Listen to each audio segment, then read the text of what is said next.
Welcome to Totem Pole Nation. This is Lambo's World of Sports Pitching and Big Brother. I'm excited, but I'm also very mad that all of you experts around America think that Ohio State has a 66% chance of winning against Notre Dame. By the way, Ohio State has a so-called uh, inconsistent offensive line struggles. The quarterback is a freshman, Kyle McCoy. I'm not bashing the man individually, but we don't know who this guy is yet. How is he against competition? Notre Dame has Sam Hartman, the transfer from Wake Forest. Notre Dame's a better team, all right? A better team. You got to watch for Audrey Estime, and you got to watch out for that defense. I'm trying to tell you, this is a good one for the books. This game will be played at 7:30 on Peacock. This will be a must-watch game. I will be having all my Notre Dame stuff. I will not be having my tech stuff on because if they can't beat Marshall, then I won't wear my stuff on for the rest of the year. You can't beat Marshall. But this is a game for both teams, especially Notre Dame, that will determine the college football playoff because both of these teams are at 3-0. Ohio State, I don't know how in the world they're ranked number 6 ahead of Notre Dame, who has beaten good teams, and Ohio State has beat garbage teams. Go ahead and break down the whole. Let's just break down two teams, please, and see who you think is going to win this game. Go ahead and break this down. Yeah, so the 66% thing was kind of shocking to me just because the line is only 3 for Ohio State. So, it's -3, but it's in Notre Dame. OSU last week finally looked dominant over a lesser team, and it took until week 3 to do it. So, maybe they finally found their stride, but, against bad teams, the offense hasn't really been clicking. Now, defensively, they've done what they needed to do, only allowing 140 pass yards a game, 83 rush yards a game. So the defense of Ohio State still looks like an Ohio State defense, right? They look fine. But I don't know, really. I mean, obviously, you got to look out for probably the best wide receiver. I don't even know if it's probably the best wide receiver in college football, Marvin Harrison Jr. They've got a few good running backs in the backfield. McCord, we don't know who he is. You're right. He's thrown the ball about 70% so far. He's thrown 2 touchdowns a game, which is a little sus when you're looking at who they were playing against and the defenses they were playing against. So, I don't really know what to expect seeing Ohio State play against a real team for the first time this year. On the Notre Dame side of things, 127 pass yards allowed per game, which is 4th best in the country. 103 rushing yards allowed per game. Granted, I mean, they haven't played minus NC State, who, in my opinion, isn't the team from last year at all. They haven't really played a super strong schedule either.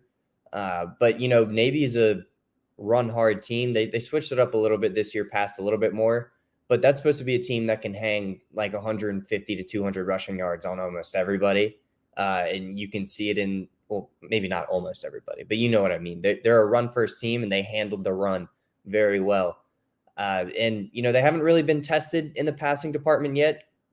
You can see 4th best passing yards per game allowed in the country. So, I mean, we'll see. Neither team has seen a team to the other's quality so far. So it's really just a shot in the dark for me. The difference is the quarterback, in my opinion. Sam Hartman's one. If you look at the statistics, he's one of the best college football quarterbacks of all time. He's going to go into the top, what do we talk about? Top 10 in passing yards, top 5 in passing touchdowns by the end of the year. He's a real quarterback, and you can't debate it anymore. Still hasn't thrown an interception, only has that 1 fumble. Chris Tyree's move to wide receiver from running back, if you're not familiar, Notre Dame recruited him from Thomasdale as a running back.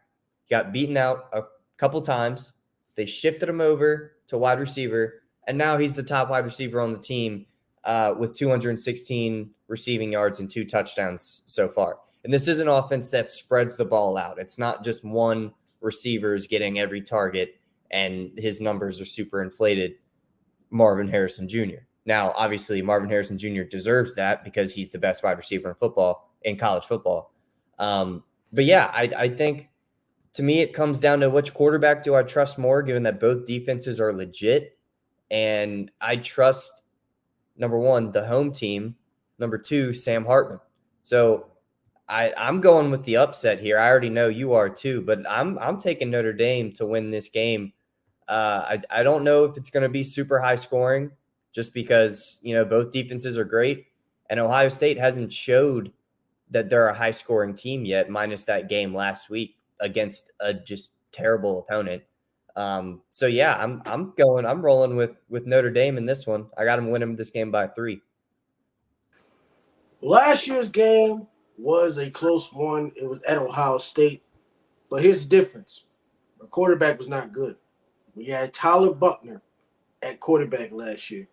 The guy who was at the University of Alabama that played horrible and is competing for his job against Ole Miss. Something we'll talk about later in tonight's episode. Ladies and gentlemen, Notre Dame is going to beat Ohio State by 10 points. Here's why they're going to beat them by 10 points. 10 points. In order to stop Ohio State, ladies and gentlemen, their offense, they got Trey Henderson at the running back spot. I think he's a great running back. He did some great things in the past years, especially last year as well, with C.J. Stroud at quarterback. The only way you stop Ohio State is you have to beat them on the line of scrimmage. Notre Dame is known NFL-wise for tight ends and offensive line. Our tight ends and our O-line is going to push Ohio State to its limit like Michigan did for the past 2 years. Now, hear me out on the defensive part, the strategy part. I'm thinking in order to contain Marvin Harrison Jr., you're going to have to either double team him, short stuff-wise, cover the stuff underneath, or you're going to have to play what Bill Belichick did against the Miami Dolphins and play 3 safeties. Now, the only thing in college football is you got to be able to stop the run. And I'm going to be concerned if Notre Dame can stop the Ohio State run because it can be good at times, especially with the RPOs. I think Kyle McCoy would do something with the RPOs as far as their offense. I think he likes to throw the ball out very quickly. So I don't think he's going to sit in there and hang there too long.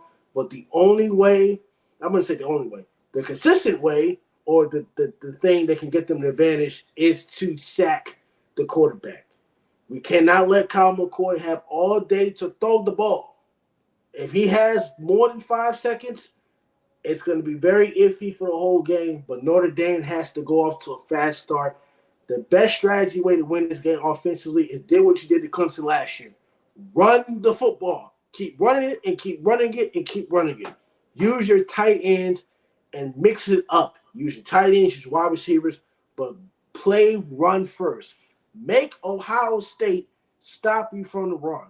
I want Audric Estime and the other running backs. I want at least 50 carries between those 2 running backs. I want physical and old school football to beat Ohio State.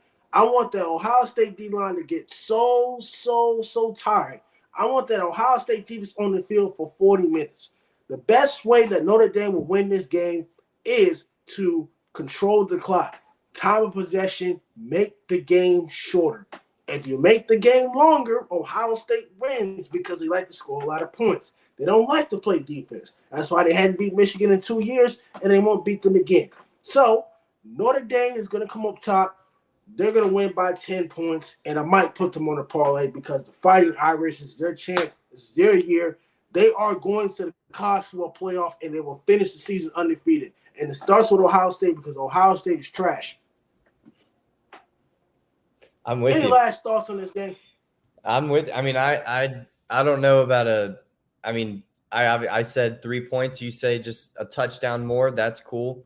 Yeah, I mean, the run definitely has to be the focus, but from a defensive standpoint, it's going to be tough for Notre Dame, and I'm still on Notre Dame to win. But it is going to be tough to be able to counter their run attack, which has multiple running backs over 4.5 a carry. They've got their number 1 guys at like 7, I think. Number 2's at like 5. So they've got good running backs even behind what we've seen so far as a shaky O-line. But if you focus too much on that, obviously you put another guy in the box or something, you're leaving a huge risk at the wide receiver 1. I agree. You're going to have 2 guys focused on Marvin Harrison Jr. for basically the whole game. The highlights we've seen so far this year of him are just breaking out on streaks and just dusting people, right? So the same thing we were talking about with how Bill handled the Dolphins. I mean, I don't know if you can bring 3 safeties back because that takes a guy out of the box pretty much, unless you – I mean, I don't know. You could play nickel the entire game, but that's not really conducive to stopping the run. So, I mean, I'm not a head coach, so I don't really know how to handle that. But they're going to have to find a very, very good way to try and limit 2 extremely strong parts of this offense. Yes, they do, because that would be very, very tough along the lines. I think this will be a very, very exciting game. This game is also will be on some type of upset alert very, very soon. But this is it for Lambo Sports. Like I said, we got more college football we got to talk about. This ain't the only game that's on prime time. It's not the only game, because the next game, ladies and gentlemen, is going to be some things to really, really, really talk about. So, next game we'll probably get into is Florida State versus Clemson. A big noon kickoff game. The battle for the ACC. Who's going to come out on top? Is Cade Klubnik got their offense back?